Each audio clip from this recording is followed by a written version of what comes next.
સામાન્ય ચૂંટણી માટે 80 આવેદનપત્ર ભરાયા. તમામ આવેદનપત્રો ચકાસણી પછી માન્ય. ગુજરાત વિધાનસભા કડી વિસાવદરની પેટા ચૂંટણી ગઈકાલ યોજાઈ. ગ્રામ પંચાયતની સામાન્ય ચૂંટણી રવિવારે થશે.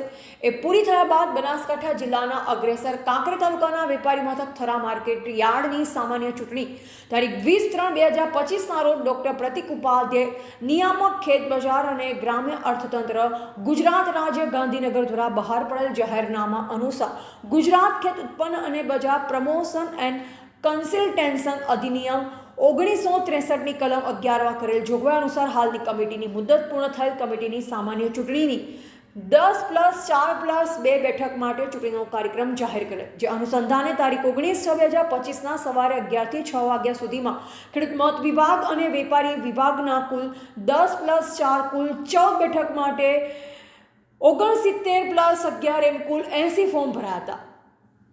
આ તમામ ફોર્મની ચકાસણી તારીખ 20/6/2025ના રોજ થયેલ, જેમાં ખેડૂત વિભાગના 69 તથા વેપારી વિભાગના 11 એમ તમામ આવેદનપત્ર માન્ય રહ્યા.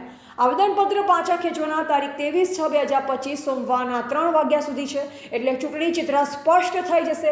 સહકારી મંડળીઓ અને ખરીદ વેચાણની 2 બેઠક માટે કોર્ટ કાર્યવાહી ચાલતી હોય તેનો જે નિર્ણય ચુકાદો આવ્યા પછી તે અંગેની કાર્યવાહી હાથ ધરવામાં આવશે. આ 14 બેઠકો માટે ચૂંટણી મતદાન તારીખ 30/6/2025 સવારે 9 વાગ્યાથી સાંજના 5 વાગ્યા સુધી અને મતગણતરી તારીખ 1/7/2025 સવારે 9 વાગ્યાથી પૂરી થાય ત્યાં સુધી તારીખ 23/6/2025 સોમવારના 3 વાગ્યા સુધી કોના આવેદનપત્ર પાછા ખેંચાય છે તે પછી ચૂંટણી જંગ શરૂ થશે. આ ચૂંટણી જંગમાં ભાજપના 2 જૂથો વચ્ચે ટક્કર છે.